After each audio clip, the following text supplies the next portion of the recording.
জিনা কি জানেন? জিনাকারী লজ্জাস্থানের দুর্গন্ধে জাহান্নামীবাসী অস্থির হয়ে উঠবে। জিনা কাকে বলে? কোন কাজগুলো জিনা? জিনা সম্পর্কে বিস্তারিত জেনে নিন এবং জিনা করার পূর্বে এই হাদিসটি একবার শুনুন। জিনা কি শুধু অবৈধভাবে মেলামেশা করাকেই জিনা বলা হয়? উত্তর না। হাদিসের ভাষায় জিনা বহু প্রকারের বিভক্ত। যেমন 1, কোনো বেগানা নারী অথবা পুরুষের প্রতি দৃষ্টি দেওয়া চোখের জিনা। 2, যৌনতা সম্পর্কিত অশ্লীল কথাবার্তা বলা জিহ্বার জিনা। 3, বিবাহ সম্পর্কে ছাড়া অবৈধভাবে কাউকে স্পর্শ করা হাতের জিনা। 4, বিবিচারের উদ্দেশ্যে হেঁটে যাওয়া পায়ের জিনা। 5, সে সম্পর্কিত খারাপ কথা শোনা কানের জিনা। 6, জিনার কল্পনা করা ও আকাঙ্ক্ষা করা মনের জিনা। 7, অতঃপর লজ্জাস্থান একে পূর্ণতা দেয় অথবা অসম্পূর্ণ রেখে দেয়। বুখারী, মুসলিম, সুনানে আবু দাউদ, সুনানে আন নাসাই। অথচ আমরা কেবলমাত্র সর্বশেষ ধাপটিকেই জিনা মনে করে থাকি।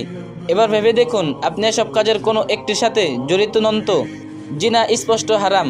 মহান আল্লাহ সুবহানাহু ওয়া তাআলা জিনাকে হারাম ঘোষণা করে দিলেন, তোমরা জিনার ধারের কাছেও যাবে না, কেননা তা অত্যন্ত নির্লজ্জ এবং খারাপ কাজ। সূরা বনী ইসরাইল 32। জিনার শাস্তি অত্যন্ত ভয়াবহ।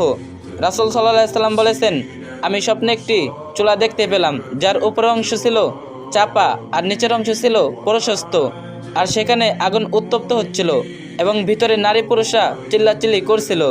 আগুনের শিখা উপরে আসলে তারা উপরে উঠছে, আবার আগুন স্তিমিত হলে তারা নিচে যাচ্ছিল। সর্বদা তাদের অবস্থা এমন চলছিল।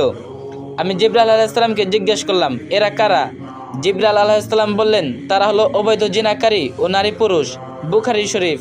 জিনাকারীর লজ্জাস্থানের দুর্গন্ধে জাহান্নামবাসী অস্থির হয়ে উঠবে। সেদিন জিনাকারীকে পিপাসা মেটানোর জন্য এ পচা পানি পান করতে দেওয়া হবে।